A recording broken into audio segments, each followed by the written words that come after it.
A number of questions have come to my office related to the municipal solid waste conversion on July 1st.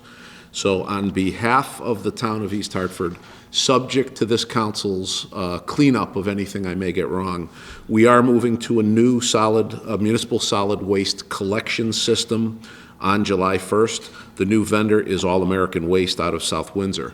Recycling collection will not change. The container you use, the green bin, will not change. However, the drivers of the vehicles and the vehicles will ultimately be sold to All American Waste. That will change on July 1st. Moving over to bulky waste, let's split it into two components. The first component is each single family residence will get 2 free pickups curbside simply by calling a number, and you can get that number on the Public Works website. There will be 2 a year to each home, and there will not be a ticket required or a fee required. However, if you choose to use the transfer station, as of July 1, the existing ticketing process is still in place through October 1. My understanding, which is subject to the council's discussions later tonight, is if there are tickets that the residents have purchased, they will be carried over and be used against future fees. So I'll stop there. So to re-summarize, municipal solid waste, new vendor, same trucks, same containers as of July 1st. A new process in terms of 2 free pickups curbside, simply call the number, and then we'll hear a little bit more about the bulky waste fees related to tickets at the transfer station a little later. So that's the cliffhanger to get everybody to watch the rest of the council meeting. Item number 2, I had a call from a constituent who asked me to quickly run through what the revaluation means to his tax bill. And I will simply say the gentleman's name is Matt, and he lives on Driver Road, and he's given me the permission to walk the community quickly through his tax bill. He currently pays $6,164, and that was at the 49.35 mill rate. He has 3 vehicles, a 2020 Acura, a 2017 GMC Yukon, and a 2006 Ford F-350. I will tell you that one of the vehicles, the Yukon, has an extraordinary value attached to it, $33,620. So he has about $42,000 in vehicles, which is on the high side. He paid respectively $320 for the Acura, $1,513 for the Yukon GMC, and $105 for the older F-350 Ford. So in total, he paid $8,102 for his house and 3 vehicles. His revaluation number for his house is up 30%. He went from $124,910 to $162,090. That is fairly typical. That is an increase when you multiply the new assessment times the 41 mill rate, dropped from 49.35 for real estate. His tax bill on his real estate is up to $6,646, or an increase of $482, or 7.8%. If you stop there, it would be a significant concern. But when you apply the same vehicles, which in this economy, the values are almost identical, if not higher, he saves at the new mill rate of 32, I believe it's 32.48, $231 or an $89 savings on his Acura, $1,092 or a $421 savings on his Yukon, and then a $75 bill or a $30 savings on his Ford F-350.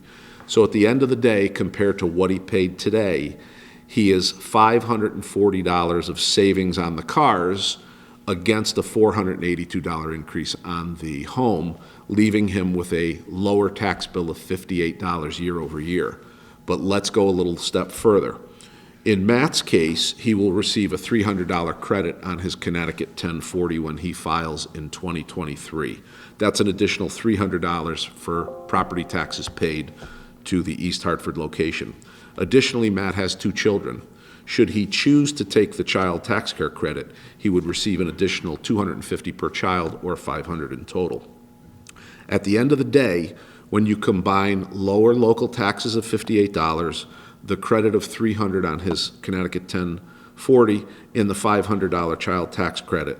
He is $858 less this year than he was last year. I simply wanted to point out that in this particular case, you need to gather a whole bunch of information really to see where you stand. And make no mistake, it's a complicated set of issues. Everybody has different size cars, everybody has different size houses. They've gone up in relative value. But if anybody has any questions, please give Town Hall a call. We'll walk you through it, just as we did Matt. But I wanted to take a minute and explain it to the community, because tax bills are going in tomorrow's mail, and they will hit over the weekend. So this is a relatively timely topic. Now, 60 days ago, we talked about the police department rolling out a Safe Streets initiative, and we have some statistics. 5 categories. Motor vehicle stops, 1,552, up 42% from the same period a year ago. Verbal warnings, 268 of them, up 31% from 1 year ago.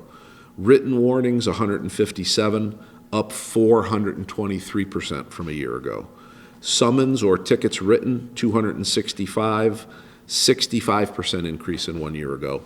And infractions issued, 885, a 31% increase. So inasmuch as the police are doing yeoman's work on stop sign violations, speeding violations, and reckless driving, make no mistake, we have over 37,000 cars and relative drivers in East Hartford. This is but a drop in the bucket. It's up to our community to slow down. It's up to our community to stop at stop signs. And it's up to our community to take the community moniker seriously and slow down. Our police will enforce, but recognize they can't be in all places at once. Now for some lighter news. Item number 4, the East Hartford Library invites you to an afternoon of Latin jazz. That is this coming Saturday, June 25th at 1 p.m., and it's with East Hartford resident Nelson Bello and his Latin Jazz Quintet. So that is 1 p.m. on the front lawn of the library, if anybody can make it, and it is free to the public.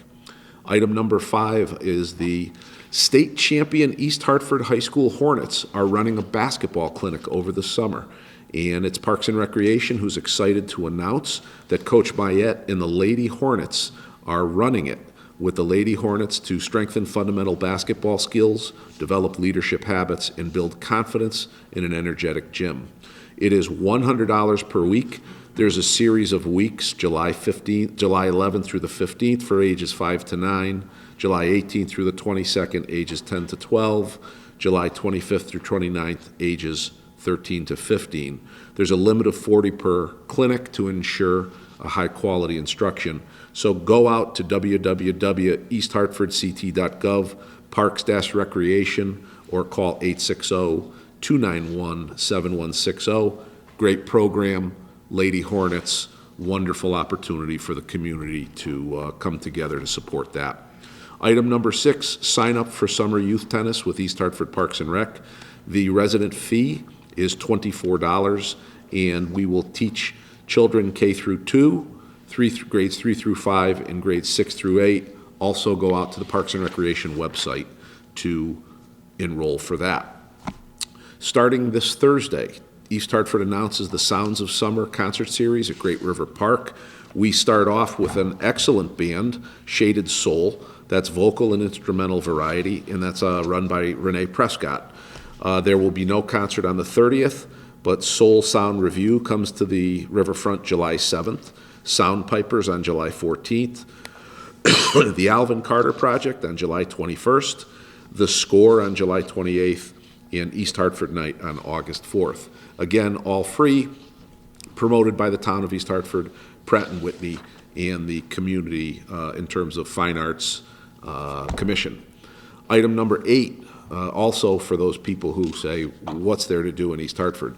We are having a Cruisin' East Hartford Car Show, Saturday, July 16th, and that's for spectators and car enthusiasts. That will be at the Sunset Ridge Middle School, 450 Forbes Street, from 1 to 4 p.m., Saturday, July 16th. Item number 9, the pools are now open. They opened on June 18th. And I found this factoid interesting. We have 5 outdoor pools. Town of Waterbury, with double our population, has 3. So we have Terry Pool, located at Hockenham Park, 320 High Street. We have Martin Pool, 307 Burnside Avenue. We have Drennan Pool at 30 Remington Road in the north end of town. We have Lord Pool, located at Gorman Park, 258 May Road. And we have the Gold Star Pool, located at Goodwin Park at 1235 Forbes Street. So check the Park and Recreation website for times and availability. But all our pools were successfully opened on June 18th. Item number 10, the East Hartford Police Department in Parks and Recreation invites you to the youth basketball program. That is a free program to participants, and it's Tuesdays for about the next 6 weeks, from 10 a.m. to 11:30 a.m. from June 24th to July 26th. On the 24th, we're at Labor. The 28th, we're at Hockenham. July 5th, we're back at Labor. July 12th, we're back at Hockenham. July 19th, back at Labor, and we finish the program on July 26th at Hockenham. Thanks to Community Police Officer Ted Brannon for arranging that. Last two items for everybody's enjoyment. East Hartford Public Library is putting a call out to artists, and the entry deadline is Monday, July 11th at 5 p.m., and it will result on a library-sponsored art show on Thursday, July 14th.